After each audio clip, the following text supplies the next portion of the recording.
Let me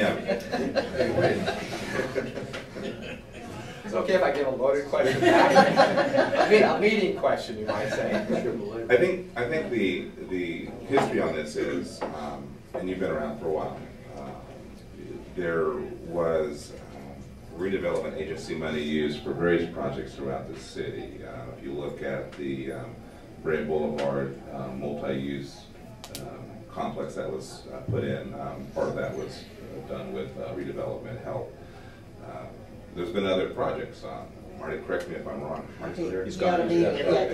I believe the Bray Mall was originally part of that project.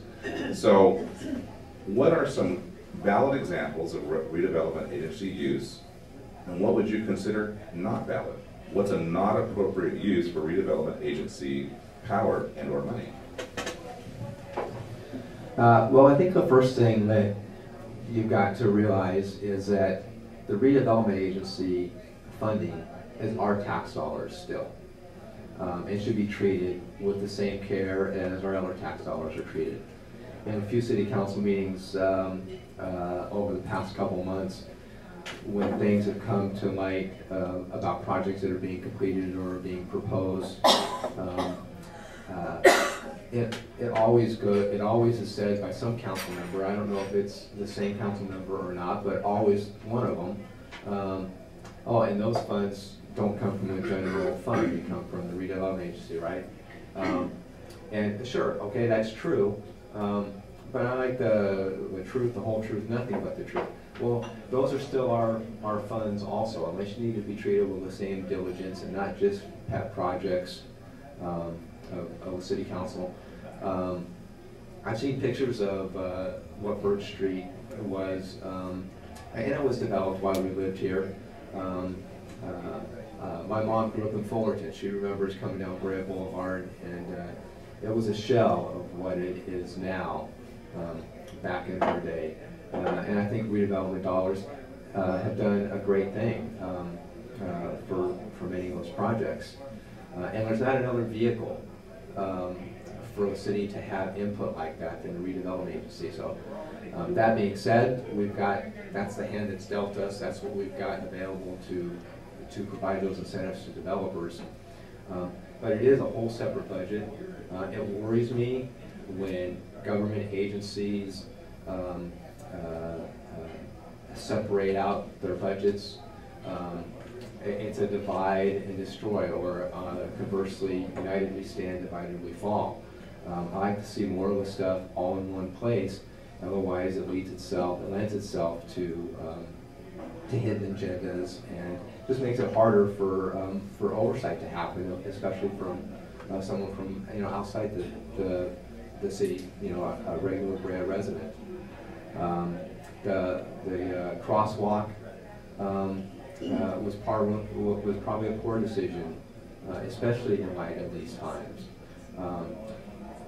Eventually, redevelopment dollars have to be spent on redevelopment type projects. But in the long run, when redevelopment agencies or projects go away, they all have a life, then those incremental property tax dollars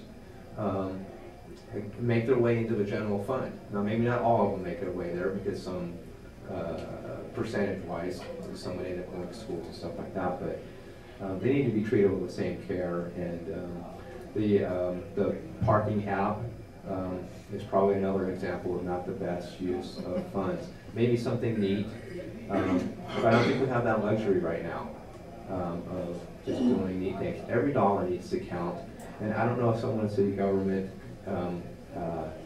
takes that perspective that, okay, well, what are we going to get from this? Well, I need to do that. When I advertise, when I create a budget, when I hire an employee, I need to know that I'm going to get some revenue, or I'm going to get some benefit out of that. And if not, then you've got to reevaluate that. The next series of questions, there's several of them, many of which you've already answered about accountability of staff. But there's one that we haven't talked about, and that is, do you feel staff's performance reviews and bonuses should be well documented and included in their personnel file? Well, if it's public dollars, then the public needs to have access to it. if it's a secret government agency, it needs to be, you know, there's other issues at hand, you know, maybe things are redacted and so forth. But if it's public dollars, then people should be able to know where they're going, and it shouldn't be hard to find. And again, if it is hard to find, if it is hard to come across, well, I'm suspicious of the agenda.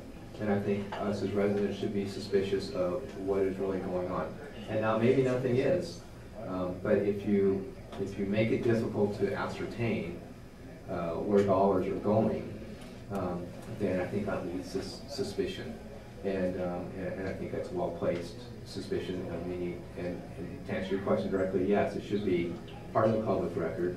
It shouldn't be hidden, you know, all of the direct salary, what's on the paycheck, what are the benefits, what are the retirement obligations, and I've yet to see anybody in the race mention the unfunded pension liabilities that we have, and the problem that that's going to create down the road, not only for us but for the whole state, but specifically we've got a serious problem there too, and it needs to be out in the open. If you can't justify, when I took over my business, my grandfather passed away, and I know there was employees wondering how much I made. And I wasn't afraid to tell them. Yeah, I was the executive, I was the president, I had a majority shareholder interest. But if I can't justify that I'm worth what I'm getting, how am I going to get their confidence to try as hard and to perform with the level that I'm expecting? So if I'm not going to hide that, then I don't think anybody else should hide there. They should be proud of what they make, and if they're not, then maybe they've got something to hide. The openness that you're talking about is obviously something that I think we're challenged with. But to have that openness, one of the options may be a public review process on raises and bonuses. So would you support a public review process on raises and bonuses, and if so, at what level would you kind of limit that to? Well, I'd have to see the proposal, but it might be a good place to start. Anytime we can get more residents involved in the process. Again, it might be difficult to rely on a few that are willing to serve or willing to offer their opinion. But it can certainly provide a starting point. But there should be a review process, and we should know what we're getting for what we're spending.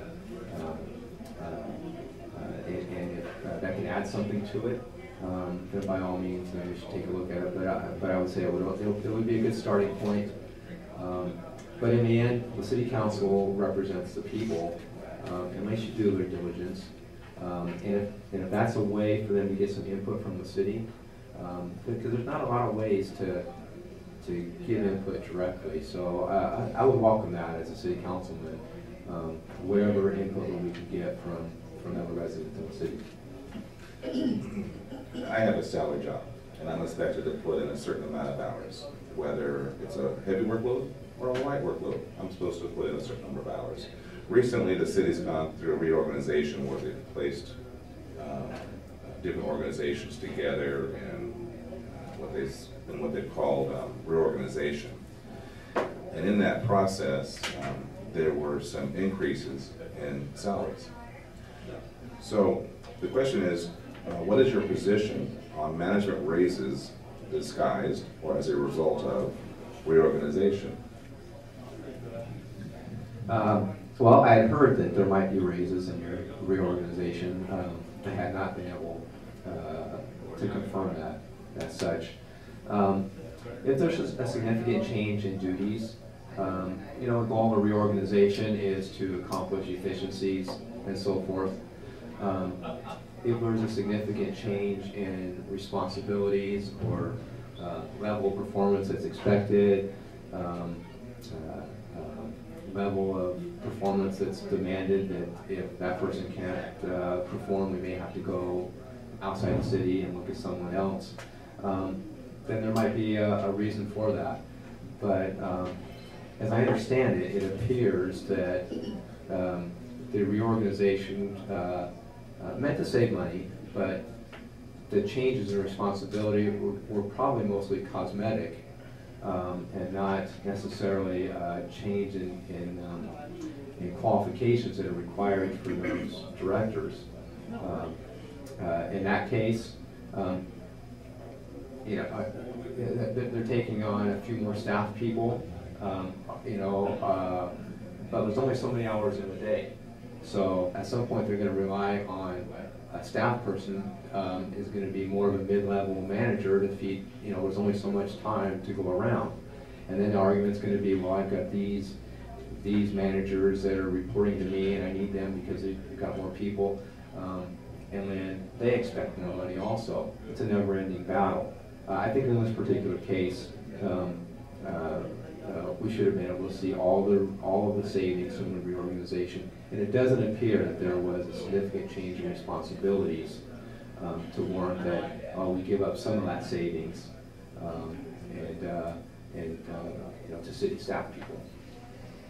In that process of reorganization, there were some meetings over the last year, and during those meetings, retired or staff that was part of the executive team in prior years were brought back to act as consultants. What is your position hiring back pensioned executives at additional high cost to the taxpayers versus using our currently hired paid staff?